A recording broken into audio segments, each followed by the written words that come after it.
Asahan niyang Italakad kay Syudad San Fernando ang Pekamumunang Cancer Center king Central Luzon.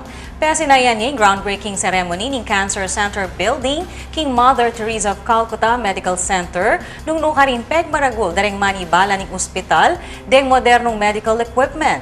State-of-the-art facility ang poing kalidad ng serbisyo dareng healthcare professionals. Ay ning report ng Patricia Mamangon. State-of-the-art facility ang pong dekalidad na serbisyo dareng healthcare professionals. Iti kano'y asahan king Italakad 500 million peso Cancer Center Building king Mother Teresa of Calcutta Medical Center king Syudad San Fernando.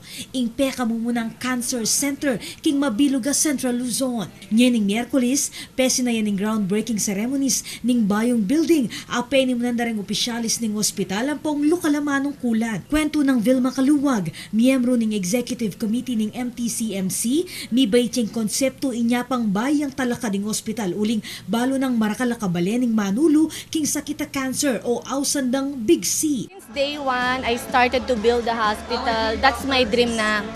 Dream ko na yon since day one pa kasi alam niyo naman dito sa Pampanga, ang dami ng cancer cases. Kilob ning pilang banwa, penigaralan ning pamanalakad ning Cancer Center ang gaking pamanyali kareng peka modernong equipment para king treatment ning mesabing sakit kabilang keti ing linear accelerator, nuclear medicine ang pong tomotherapy. Yung tomotherapy natin is high definition siya, brand new. Dalawa lang dito sa Pilipinas. One is in Makati Medical which is refurbished. Tapos yung sa atin, brand new. Binida na namang Kaluwag na enala kailangan pang dumayo king Manila rin kabalentamong Manulu keti king Region 3. At yung mga patient dito, cancer patient dito, kinakailangan pang magpunta ng Manila. So syempre yung consume nila sa gas, effort, tapos yung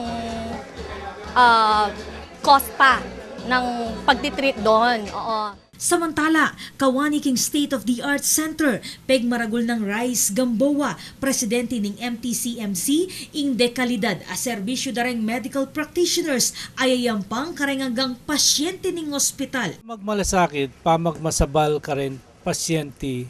Yung kailangan, yung pag-aralan mi mabuti, yung keng HR mi, keng human resources mi, ausan mi kanita, ing kultura rin tao kening hospital, buri mi very customer service oriented la. So emo ken Cancer Institute nung ken buong hospital yan nung umpisan min programang yan uling istoy sasabihan mo.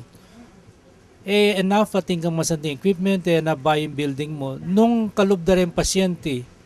Ela masanting experience, ela masanting atrato, suplada la rin magkay, masakit na kapit po na kaya pamasanting pamaglawe dakeka. Anya istoy sasabihan mo, we agree 100%. Customer service ng house mi kanita, we give that a lot of importance. Asahan niyang mayari in construction ng Cancer Center kay batning apulong bulan at pormal ay buklat king tutuking banwa. Ako po, Patricia Mamangon para king News Force, Pampanga.